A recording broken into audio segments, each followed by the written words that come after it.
Hello students. Now we will study next part, or you can say last part of the single phase AC circuit. So we have to study the concept of admittance, conductance, susceptance, and the concept of initial and final conditions in switching circuit.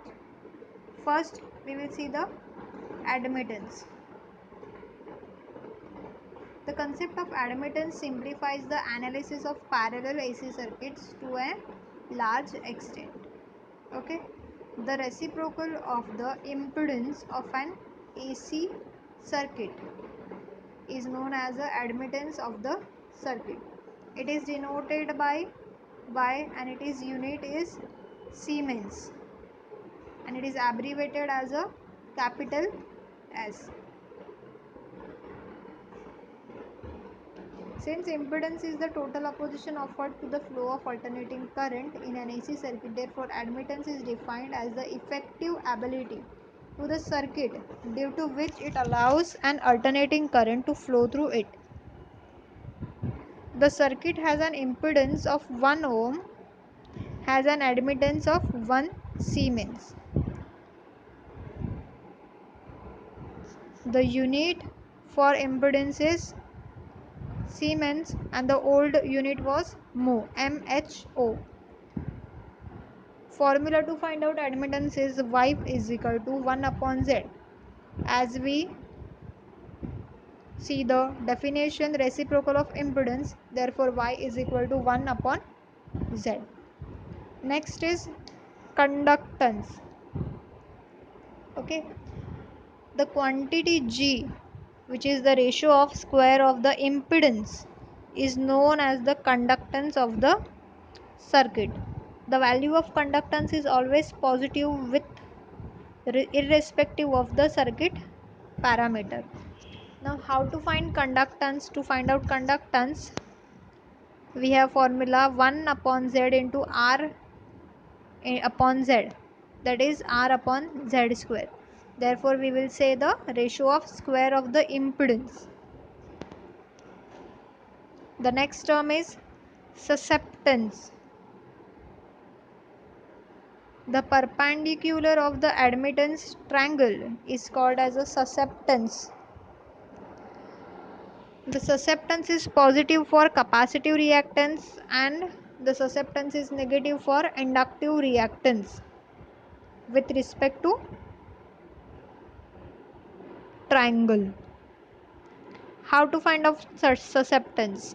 To find out susceptance, we have the notation B and the formula is X upon R square plus X square. For conductance we have R upon R square plus X square, and for susceptance we have X upon R square plus X square. The next is concept of initial and final conditions in switching circuits. So first, what is the switching of circuit? When a circuit containing energy storing element like inductor, capacitors is switched from one condition to another condition, either by a change in applied voltage or a change in one of the circuit element, the branch circuit and voltage drop changes from their initial value to new ones. The time taken by the circuit to change from the initial condition to the final condition is known as transient period. Okay, so what is initial condition? The values of voltage, current, charge, etc. or derivatives of this quantities at the instant when circuit equilibrium at is altered or changed by switching action are known as initial conditions. Or you can say in simple way, when a circuit containing energy storing elements like inductors and capacitors is switched from one condition to another, either by change in applied voltage or a change in one of the circuit element, the branch current and voltage drop changes from their initial value to new one. It is known as initial condition. Now what is in initial condition? In a circuit depend on the past history of the circuit.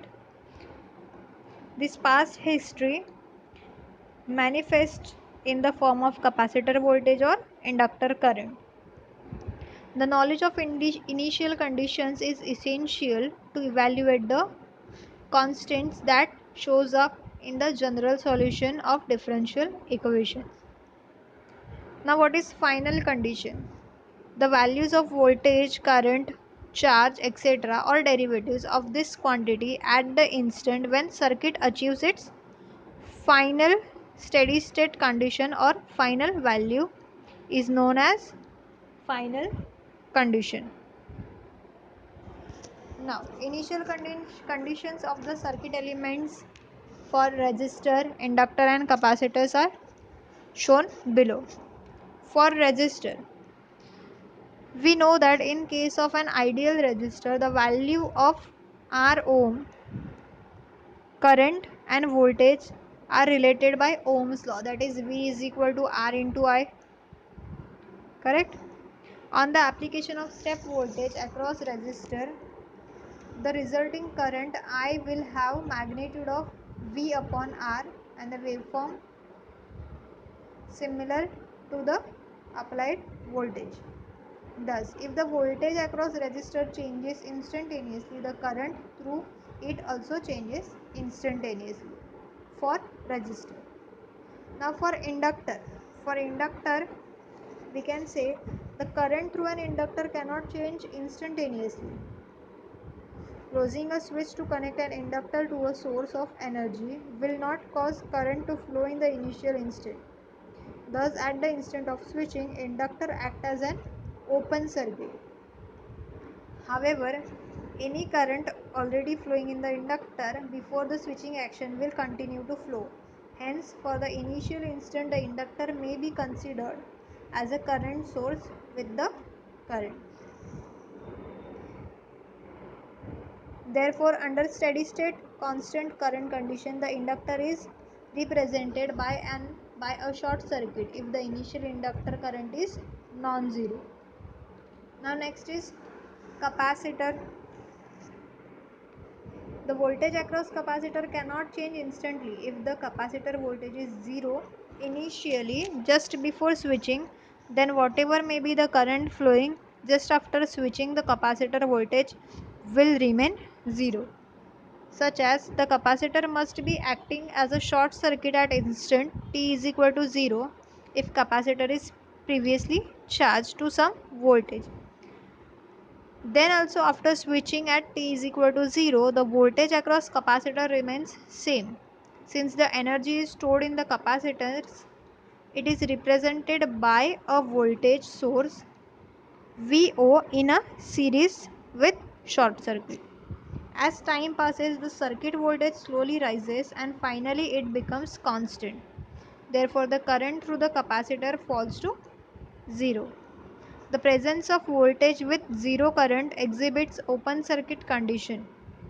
Therefore, under steady state constant voltage condition, the capacitor is represented as an open circuit. If the initial capacitor voltage is non-zero, making it as an energy source, the finally capacitor is represented by voltage source as an open circuit. Now here I am going to show you the simplest form of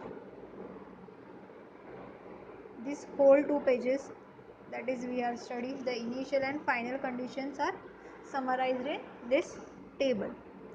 Okay, now we will see the first element,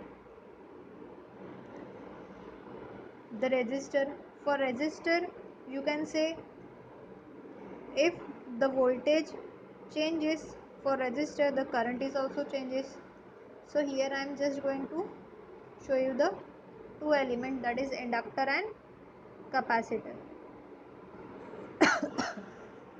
For t is equal to 0 minus matlab before initial condition, The initial condition is 0 at t is equal to 0. The circuit act as a open circuit, and for final condition when t is equal to infinity, the inductor is act as a short circuit. For capacitor, for initial condition capacitor is act as a short circuit, and final condition it is act as a open circuit. If capacitor is initially charged, then for initial condition it is having some voltage, and for final condition it is act as a open circuit. And this way you have completed the chapter 1. Thank you.